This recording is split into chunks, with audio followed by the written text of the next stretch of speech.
Este vídeo é parte integrante do projeto Integrador 5, desenvolvido pelos alunos Alex do Nascimento Santos, Amanda Char de Oliveira, André Luiz Conceição de Jesus, Ariana Ferreira Carmona, Gabriela Maurício de Moraes Rachid, Silas Aguiar da Rocha, orientada pela doutora Jaqueline Barreto Lino, do curso de Pedagogia da Universidade Virtual do Estado de São Paulo, a Univesp, Polo Perus, São Paulo.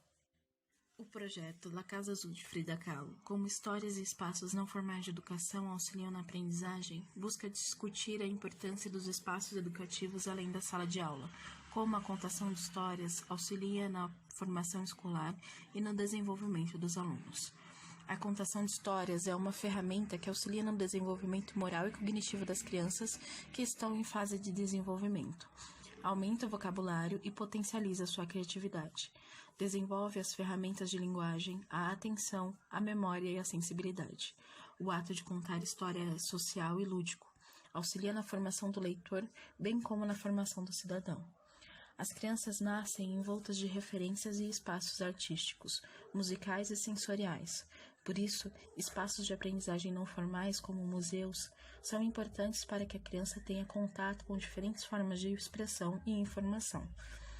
A escolha de Frida Kahlo como modelo para o desenvolvimento do projeto se deu pelo fato das obras da artista serem expressivamente coloridas e visuais, aspectos importantes no desenvolvimento artístico, motor e cognitivo dos alunos.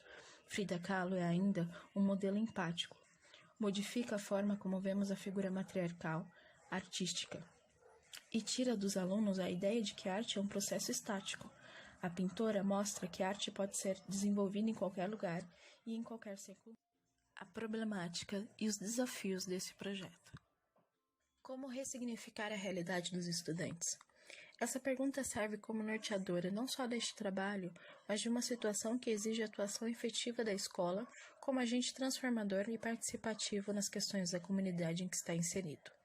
A maior parte dos alunos são cuidados por suas mães, que são mantenedoras de seus lares e responsáveis por toda a educação dos filhos.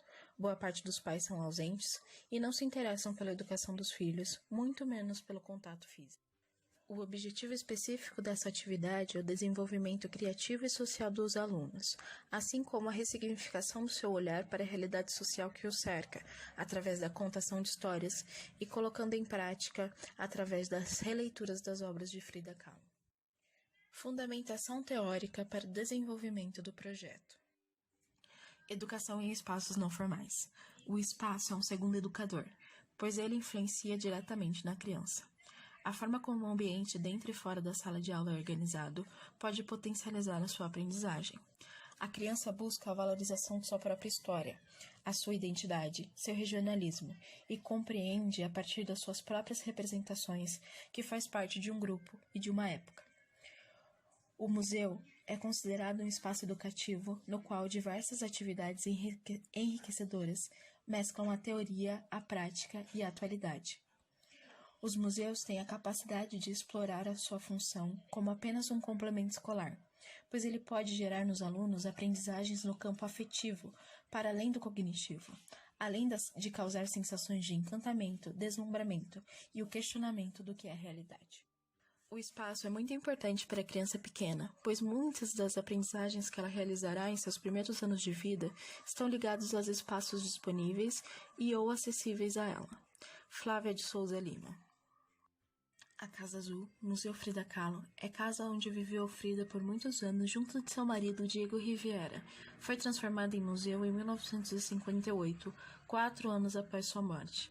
Ela está localizada na cidade do México. Na casa podem ser vistos pertences pessoais de Frida, além de obras importantes da artista e retratos de personalidades que ela admirava. Também podem ser vistos pela casa muletas, remédios e espartilhos que ela fez uso durante os seus sofridos e penosos tempos de doença. A casa foi convertida em museu porque tanto Kahlo quanto Rivera quiseram doar ao povo mexicano suas obras e seus bens. A contação de histórias está intrinsecamente ligada ao desenvolvimento da humanidade. Através da palavra, perpetuou-se diversos saberes e conhecimentos que eram carregados de geração em geração muito antes da invenção da escrita, ou seja, através da oralidade. Utilizar a contação de histórias em sala de aula é importante tanto para o aluno, que será instigado a imaginar e a criar, quanto para o professor, que ministrará uma aula muito mais agradável e produtiva e alcançará o objetivo pretendido, a aprendizagem significativa. Além disso, as histórias ampliam o contato com o livro para que os alunos possam expandir o seu universo cultural e imaginário.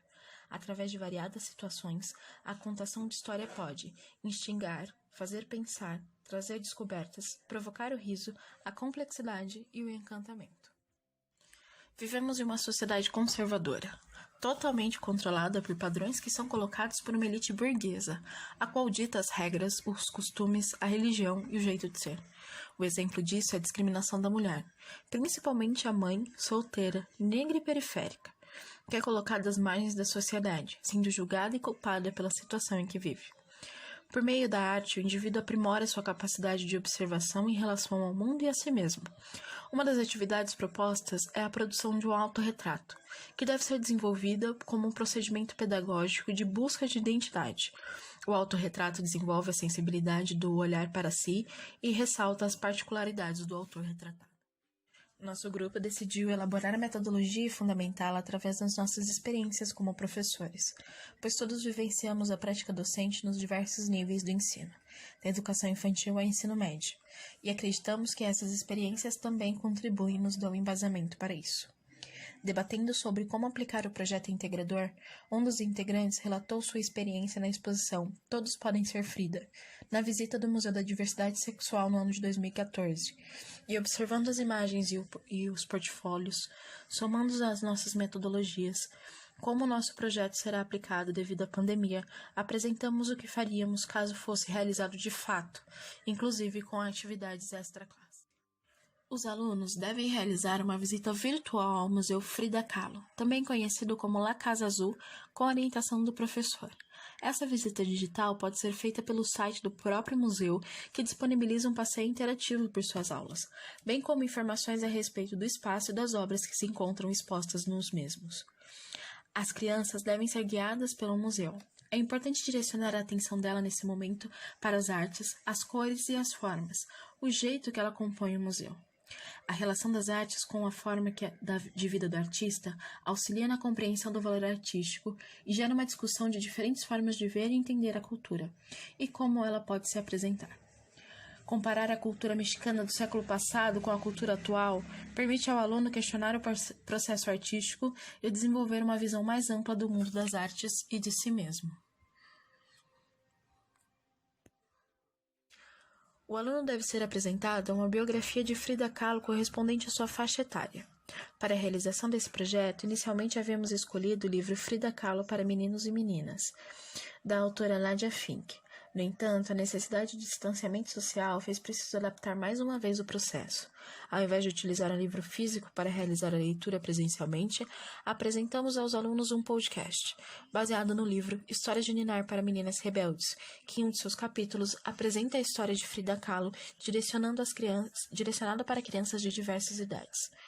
A leitura e a discussão da biografia aproxima a criança da pintora, através da imaginação e da empatia, auxilia na aproximação de temas delicados e a olhar para a própria realidade.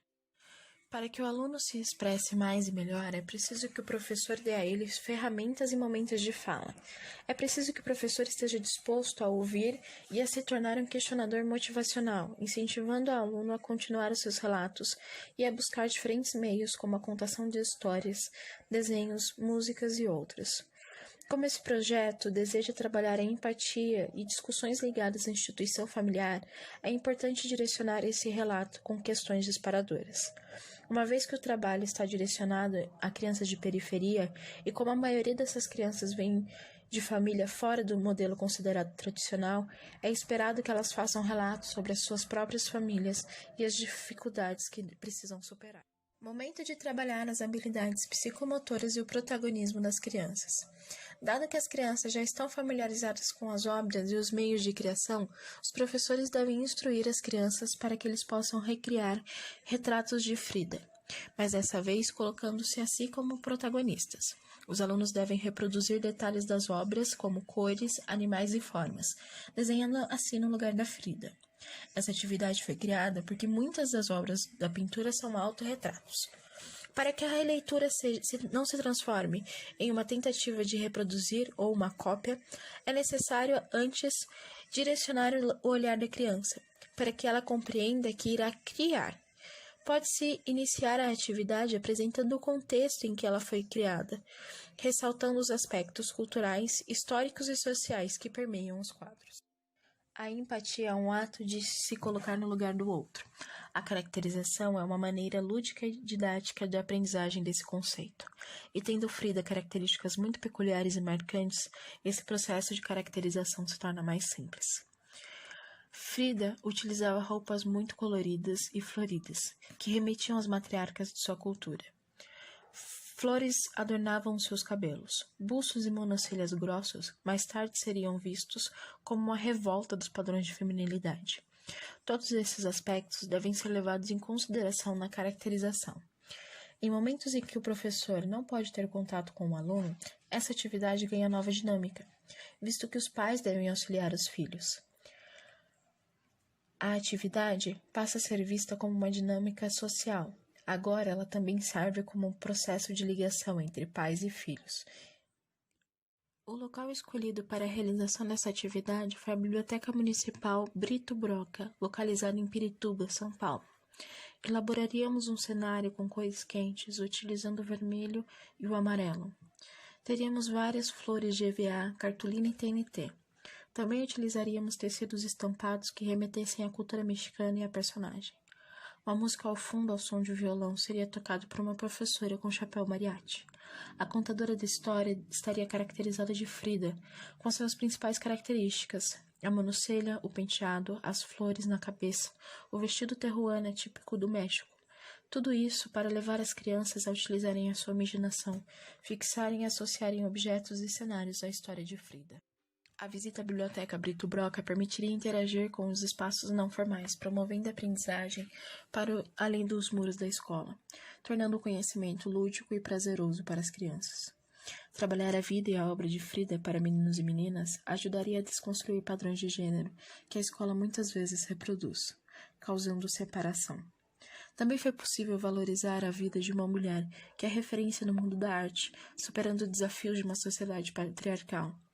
Também discutiríamos as questões de bullying sofrido pelas deficiências que a autora teve na sua infância. O desenho, no final, permitiria que as crianças expressassem os seus sentimentos sobre as suas experiências e as suas opiniões. O professor que utiliza as histórias dos espaços não formais em suas aulas é um professor completo, porque este reconhece que a imaginação é mais uma ferramenta pedagógica capaz de dar ao aluno maior autonomia. A criança também ganha uma aprendizagem que possui um nível prático e adaptável. Ela pode ser transferida para o mundo em que a criança vive. Por isso, o uso de espaços não convencionais de educação é importante. É uma ampliação dos aprendizagens teóricos, bem como a possibilidade de conhecer novas plataformas de divulgação e acesso a novos saberes.